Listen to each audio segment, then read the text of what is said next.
बहुत सारी ऐसी बातें हैं जो हमें पता है।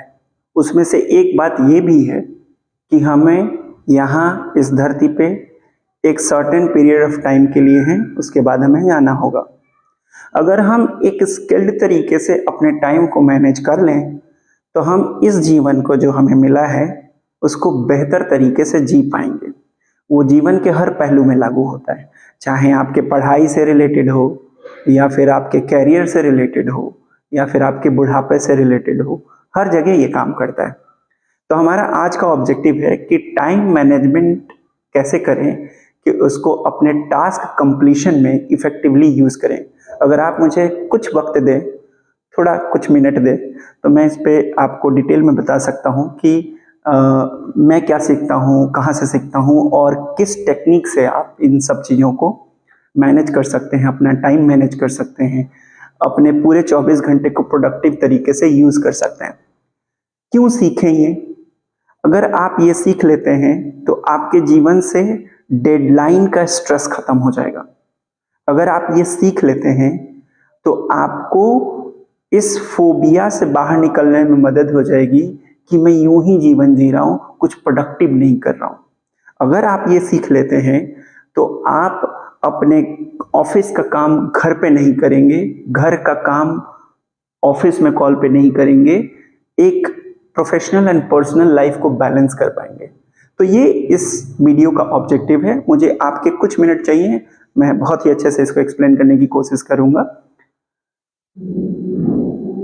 एक ऑथर थे, मेरे फेवरेट हैं, हो सकता है उनकी किताबें आपने भी पढ़ी हैं। उनका नाम है स्टीफन कोवे। उन्होंने एक बहुत ही बेहतरीन बुक लिखी थी, 7 habits of highly effective people. उस बुक में उन्होंने एक ग्रिड बना के, क्वाड्रेंट बना के लोगों को समझाया है कि कैसे आप अपने टास्क में से ये डिसाइड कर पाएंगे कि कौन सा टास्क आपके किस प्रायोरिटी लिस्ट में होगा। तो वो कुछ इस तरीके से काम करता है। लेट अस सपोज जो भी बच्चे बेसिक मैथ्स पढ़ते हैं उन्हें पता है कि क्वाड्रेंट क्या होता है। तो अक्सर हम जानते हैं कि ये फर्स्ट क्वाड्रेंट होता है, ये सेकंड क्वाड्रेंट होता है, ये थर्ड क्वाड्रेंट होता है, ये फोर्थ क्वाड्रेंट होता है मैथ्स में। बट ये स्टोरी थोड़ी डिफरेंट है। इसको हम ग्रिड में बदल देते हैं, कुछ ऐसा।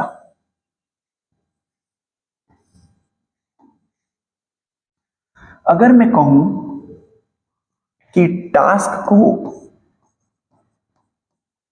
क्लासिफाई करिए तो टास्क के दो ही क्लासिफिकेशन होते हैं। एक टास्क जो इंपॉर्टेंट है हमारे लिए, उस कैटेगरी में वो सारे टास्क होते हैं जो हमारे जीवन के गोल से रिलेटेड है। हम जीवन में कुछ पाना चाहते हैं, उसको पाने के लिए जो टास्क हम खुद के लिए असाइन करते हैं वो टास्क हमारे लिए इंपॉर्टेंट है। इंपॉर्टेंट टास्क प्लानिंग मांगता है, एक organise well time manage skill मांगता है, और उस टास्क को पूरा करके हम अपने लाइफ के किसी गोल को पा सकते हैं। दूसरा टास्क की कैटेगरी में आता है अर्जेंट।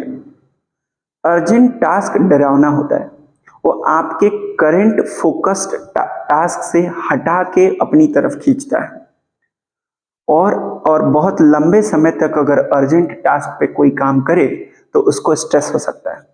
तो हमें अर्जेंट भी करने चाहिए, इंपॉर्टेंट तो करने ही चाहिए, इसको बैलेंस करना आना चाहिए।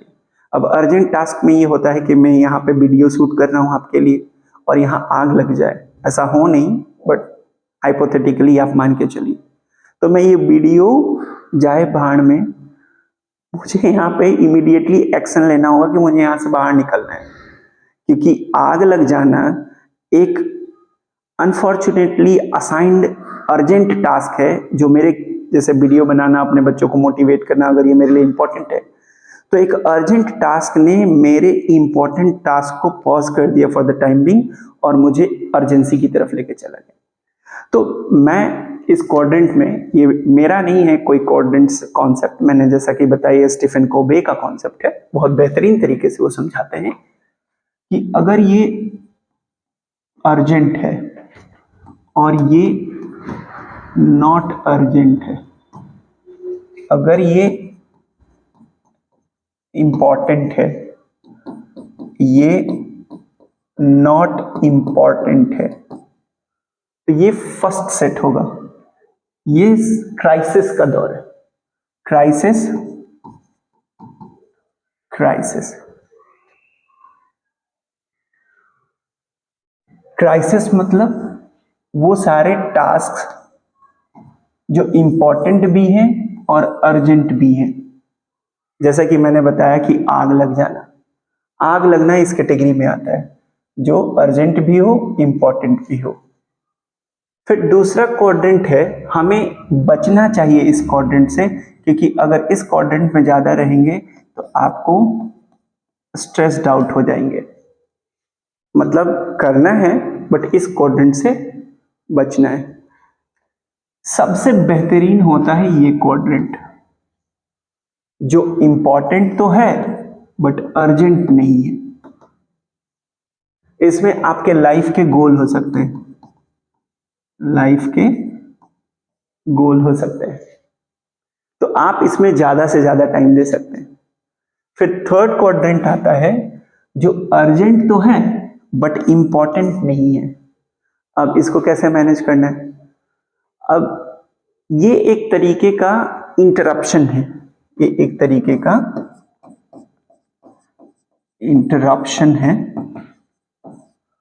जैसे कि किसी फ्रेंड का फोन आ जाना और आपका बहुत खास फ्रेंड है वो, तो अर्जेंट तो है, ये तो नहीं कह सकते कि उस दोस्त से बात नहीं करना चाहिए, करना चाहिए, बट वो इंपॉर्टेंट नहीं है। अगर फ्रीक्वेंट एक फिक्स टाइम पे कॉल आता है, कैजुअल कॉल है, डेली आता है, तो वो एक तरीके का इंटरप्शन है। आप जो कर रहे थे उसको इंटरप्ट किया। तो ऐसा कह सकते हैं कि इस टास्क को मैनेज करने के लिए आप ये कह सकते हैं कि एक काम करो यार, आज मम्मी तुमसे बात करना चाह रही हैं, तुम उनसे आज बात कर लो। अगर तुम अगर इस टास्क पे हो तो इसको मैनेज कर सकते हो।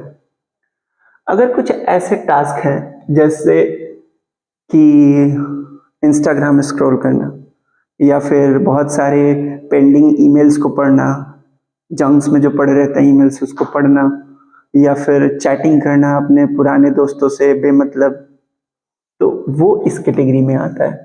ये कैटेगरी बहुत घटिया है, इससे बचिए, क्योंकि ये एक डिस्ट्रैक्शन है।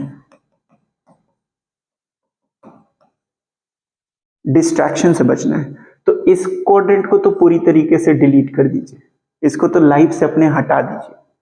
सबसे ज्यादा इस क्वाड्रेंट पे आप फोकस करिए। अगर आप इस क्वाड्रेंट पे फोकस करते हैं तो आपकी प्रोडक्टिविटी बढ़ जाएगी, आप बहुत ज्यादा खुश रहेंगे। ये तो इमरजेंसी कॉल है, क्राइसिस वाला है, तो बहुत ज्यादा देर तक यहाँ पे रहने की कोशिश मत करिएगा, नहीं तो आप बहुत परेशान होंगे। तो इसकी ऑब्जेक्टिव यही थी। मैंने बताया कि ये जो टाइम मैनेजमेंट दिया था कोवे सर ने, उसमें अर्जेंट एंड इम्पॉर्टेंट टास्क के बारे में बताया था, जो फर्स्ट क्वाड्रेंट था, जो आपको स्ट्रेस दे सकता है। दूसरा था जो अर्जेंट तो नहीं है बट इम्पॉर्टेंट है, आपके लाइफ के गोल हो सकते हैं, यहाँ पे आपको ज्यादा वक्त बितानी है।